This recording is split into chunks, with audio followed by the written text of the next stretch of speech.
à tous et bienvenue dans le JT du vendredi 3 octobre. Au sommaire de cette émission, les portes ouvertes du Viva, la reprise des assemblées de quartier, le chantier de la halle des sports Jean Zé, les événements à venir avec l'agenda et enfin la météo de cette semaine. Tout de suite, place à l'actu. L'art scénique ne se cantonne pas aux salles de théâtre. C'est l'un des messages que les serviteurs du Viva ont souhaité faire passer samedi 27 septembre à l'occasion des portes ouvertes de l'établissement. Après un inévitable détour par la salle attitrée du centre-ville, le public était en effet invité à se rendre à la Maison des Artistes, une annexe située dans l'enceinte de l'EPSM.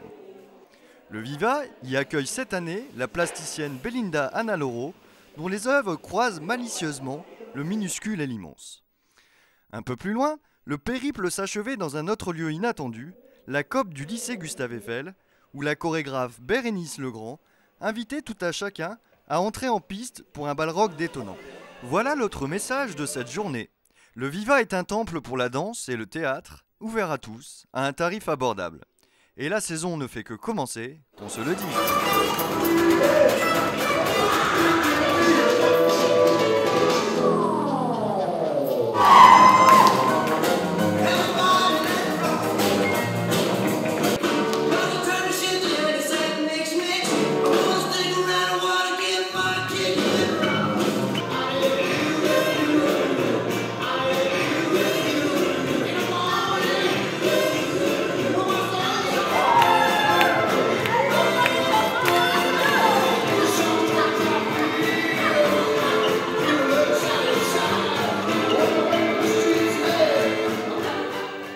La première assemblée de quartier, depuis les élections municipales, s'est tenue mercredi 1er octobre en mairie, pour les habitants des secteurs gare et centre-ville.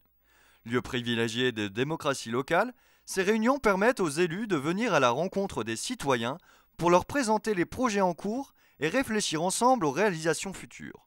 Près d'une centaine de personnes ont pris part à cette réunion qui s'est conclue sous la forme d'un débat ouvert, riche en échanges constructifs.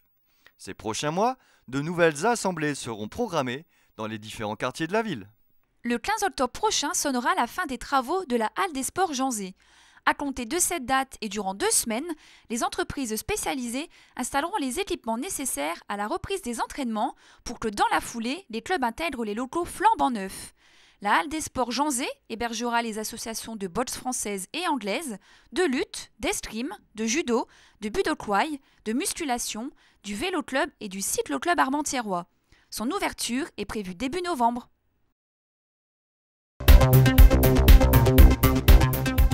Le service promotion santé et handicap de la ville et ses partenaires vous invitent à une marche samedi 11 octobre à partir de 9h30.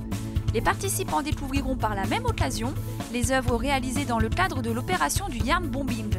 Rendez-vous face au centre hospitalier d'Armentières. Samedi 11 et dimanche 12 octobre, les Prés du M accueilleront la course à la mer, un grand week-end de reconstitution historique. Labellisé nationalement par la mission centenaire 14-18, cet événement spectaculaire réunira plus de 200 figurants costumés.